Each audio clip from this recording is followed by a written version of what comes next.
Assalamualaikum warahmatullahi wabarakatuh. Perkenalkan, kami dari kelompok 8 yang beranggotakan saya sendiri, Tiffany Aulia Putri Pane, dengan NIM A1C118009, dan rekan saya, Siti Arlinsa Anggraini, dengan NIM A1C118076, di mana pada kesempatan kali ini kami akan menganalisis suatu RPP dan mengembangkannya dalam proses pembelajaran kimia. Nah, untuk pembahasan pertama itu akan dibahas oleh rekan saya. Kepada Siti, saya persilahkan.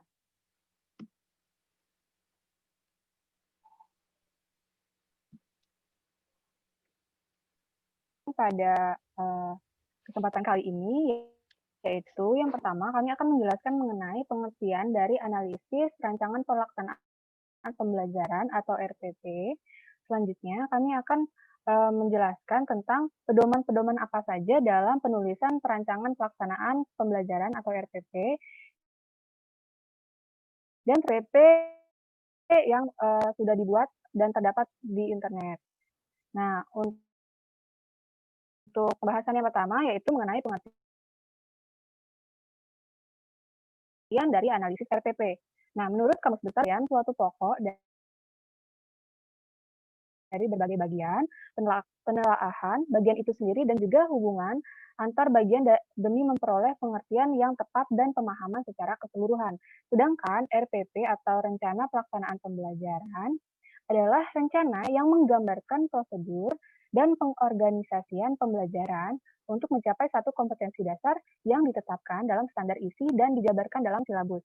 Nah, artinya analisis RPP ini perlu dilakukan dan dikembangkan guru untuk memperbaiki atau memperbarui pelaksanaan pembelajaran agar pembelajarannya itu memiliki arah dan tujuan yang jelas untuk membawa siswa lebih memahami pembelajaran yang bermakna.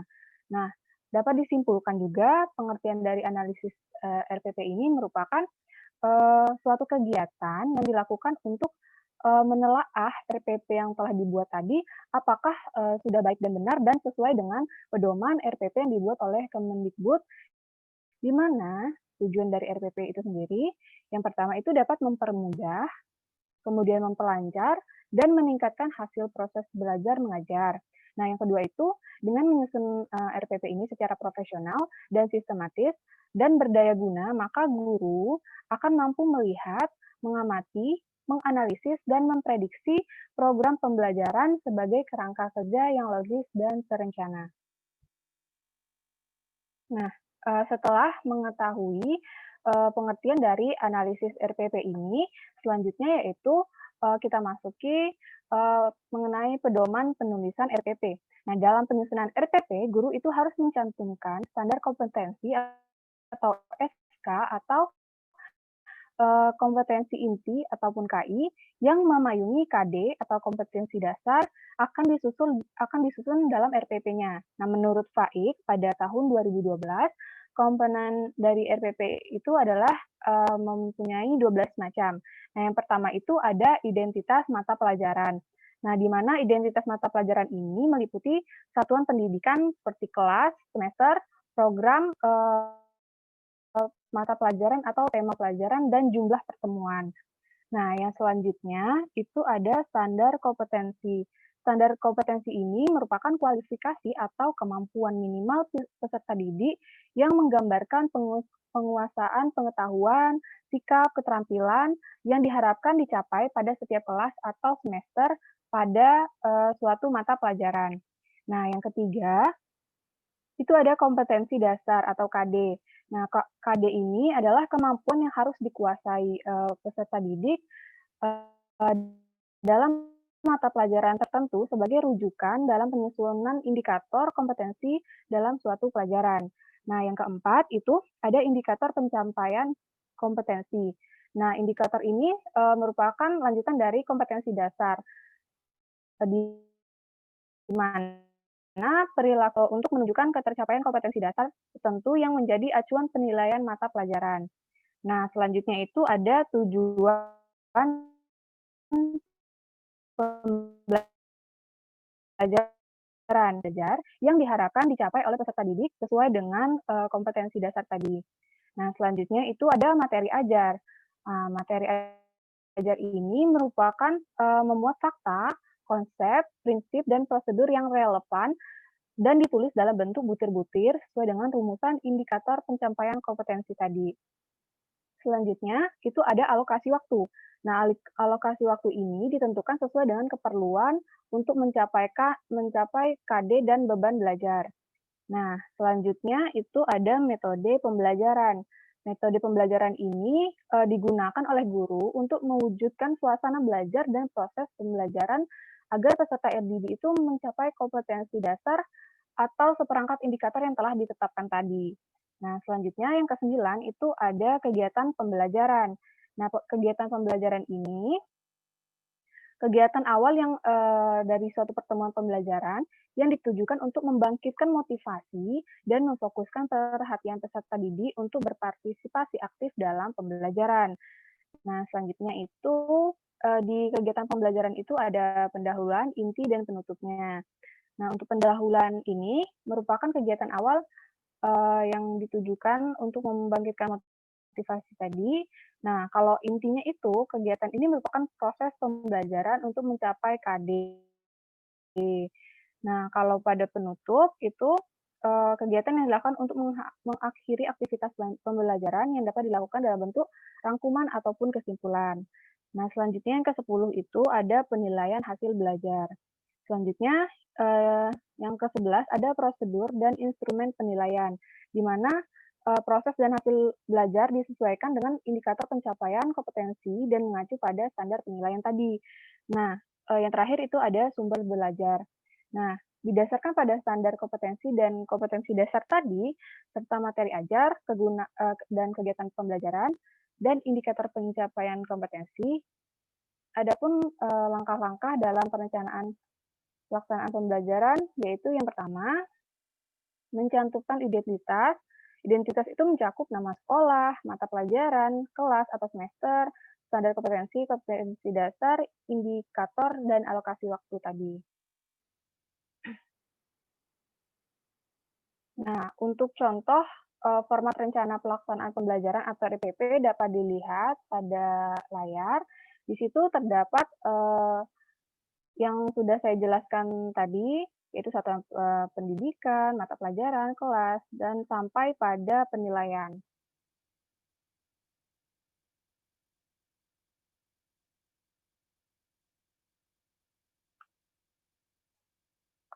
Nah, untuk subbab yang selanjutnya itu ini merupakan hasil analisis RPP yang kami lakukan. Nah, untuk yang pertama itu identitas mata pelajaran.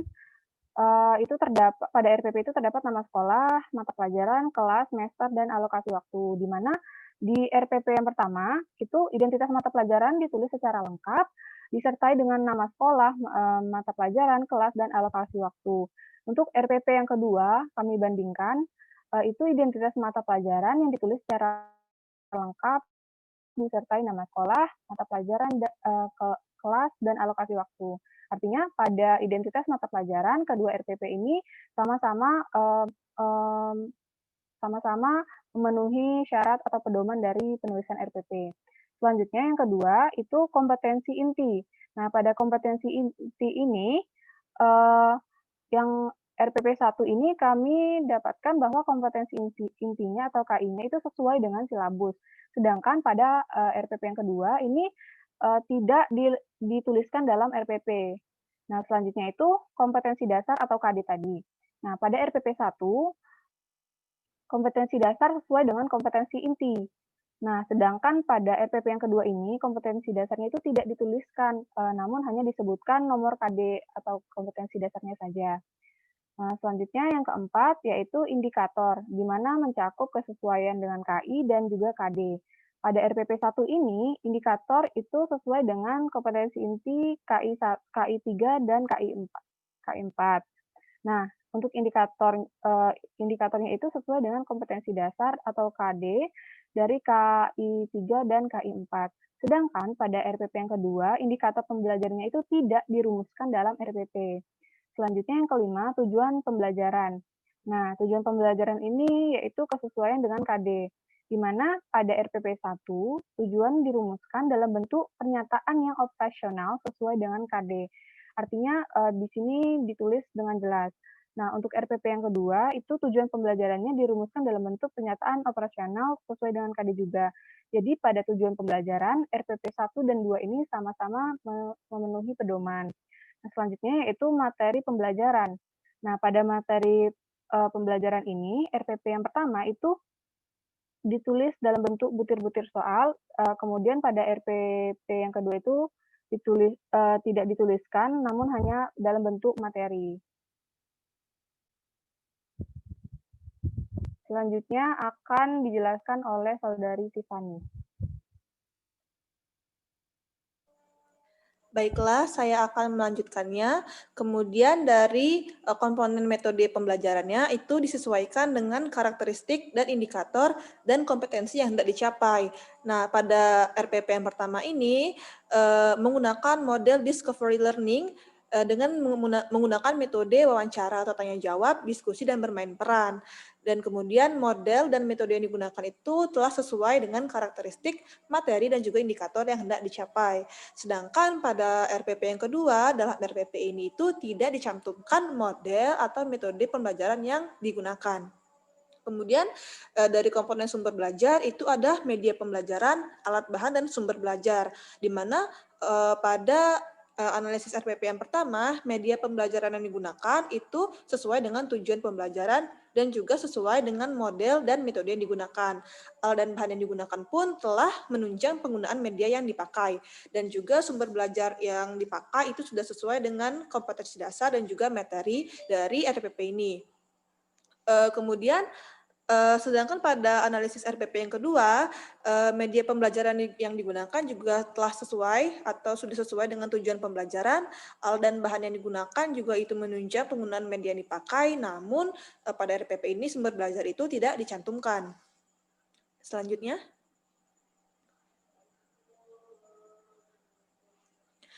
Kemudian dari komponen langkah-langkah kegiatan pembelajaran pada analisis RPP yang pertama, langkah-langkah kegiatannya itu sudah sesuai dengan karakteristik atau model atau juga metode yang dipilih. Di mana pada RPP ini itu menggunakan model discovery learning, sehingga pada RPP ini sintaknya itu menggunakan sintak yang sesuai dengan model discovery learning.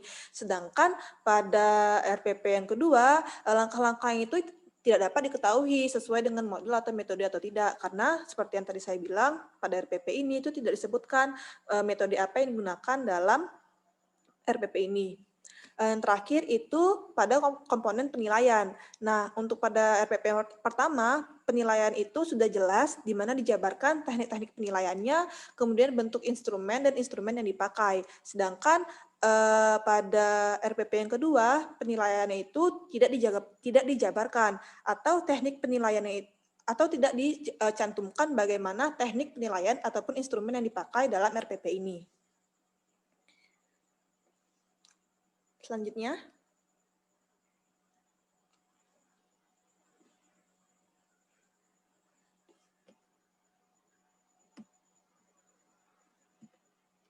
Baiklah, jadi dari kedua RPP yang telah kami analisis itu, maka kami akan membahas apa-apa saja keunggulan dan juga kekurangan dari RPP ini. Di mana RPP yang pertama ini kami menggunakan RPP dari SMA Negeri Rawamerta, di mana kenapa kami memang menganalisis RPP ini, karena menurut kami RPP ini itu telah menjadi RPP yang menurut kami sudah sesuai baik dalam pedoman penulisan dan juga isinya. Ternyata setelah kami analisis, ternyata RPP ini juga memiliki kekurangan di dalam penulisannya. Mari kita bahas satu persatu. Yang pertama, keunggulan dari RPP ini. Nah, keunggulannya sendiri pada RPP yang pertama itu berdasarkan komponen tadi sudah dicantumkan secara jelas, baik identitas sekolah, mata pelajaran, dan kelasnya. Kemudian juga pada RPP ini telah dijabarkan kompetensi inti yang sesuai dengan silabus pembelajaran kimia kelas 10. Begitu juga pada kompetensi dasarnya yang dicantumkan juga sudah sesuai dengan silabus. Kemudian untuk indikator pembelajaran yang dicantumkan itu telah sesuai dan diturunkan dari kompetensi dasar dari kompetensi inti yang ketiga dan juga yang keempat.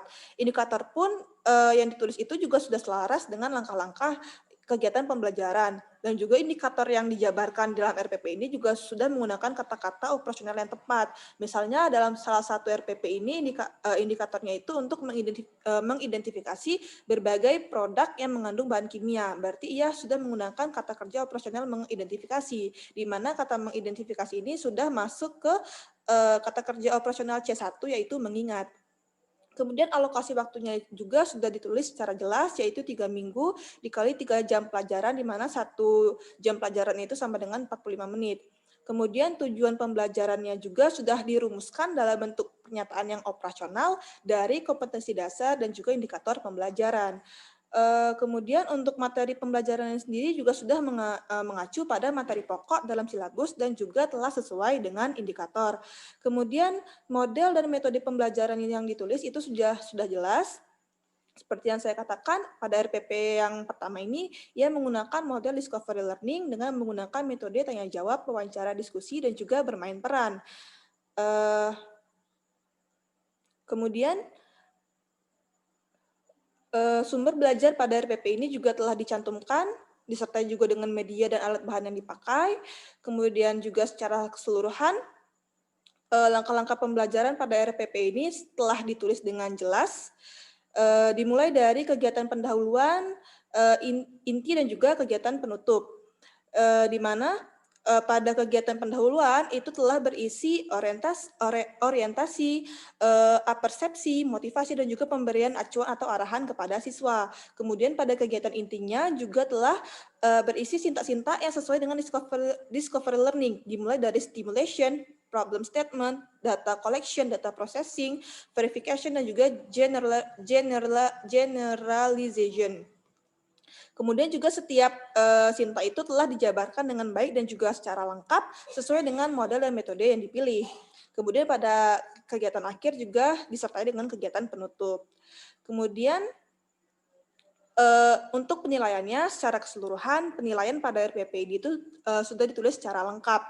Penilaiannya itu juga telah dilengkapi teknik-teknik apa yang digunakan dalam RPP ini, kemudian instrumen penilaian apa yang digunakan, dan juga bentuk instrumennya.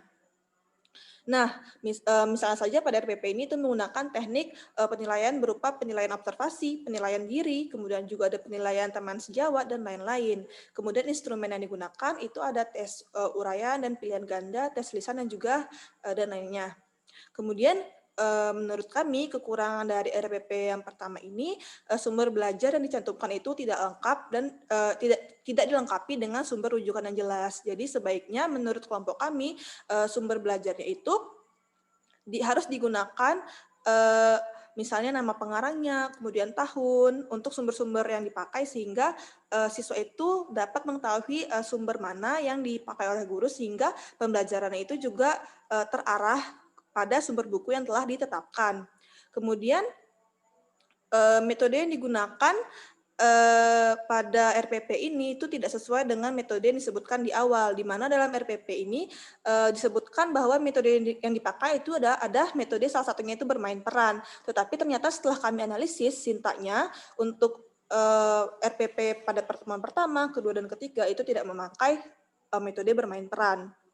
Kemudian pada RPP yang kedua, yang pertama ini dia akan menggunakan teknik penilaian, di mana instrumen yang digunakan itu ada tes tertulis, ada tes lisan, dan lain sebagainya.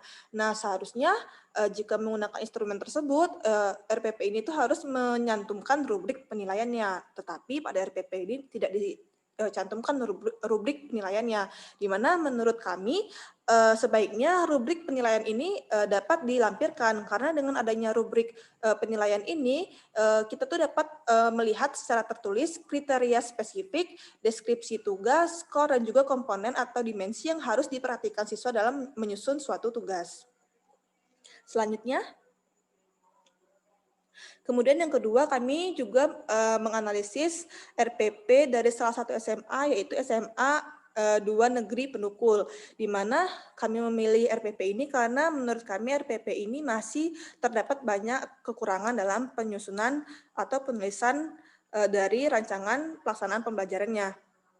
Nah, adapun keunggulan dari RPP yang pertama ini sama dengan RPP yang pertama, di mana untuk identitas mata pelajaran yang terdiri dari identitas sekolah, kemudian nama mata pelajaran dan kelas itu sudah dicantumkan secara lengkap.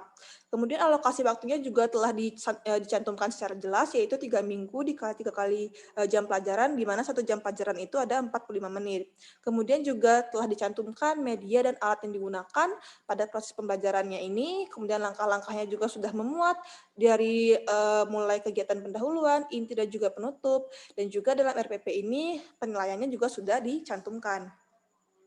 Kemudian adapun kekurangan dari RPP ini, yang pertama, dalam RPP ini kompetensi inti itu tidak dituliskan, di mana menurut kami kompetensi inti itu harus dicantumkan dalam RPP, karena kompetensi ini dapat memberikan gambaran mengenai kompetensi utama yang dikelompokkan ke dalam ranah ada ranah kognitif, afektif, psikomotorik yang harus dipelajari atau dimiliki oleh setiap siswa.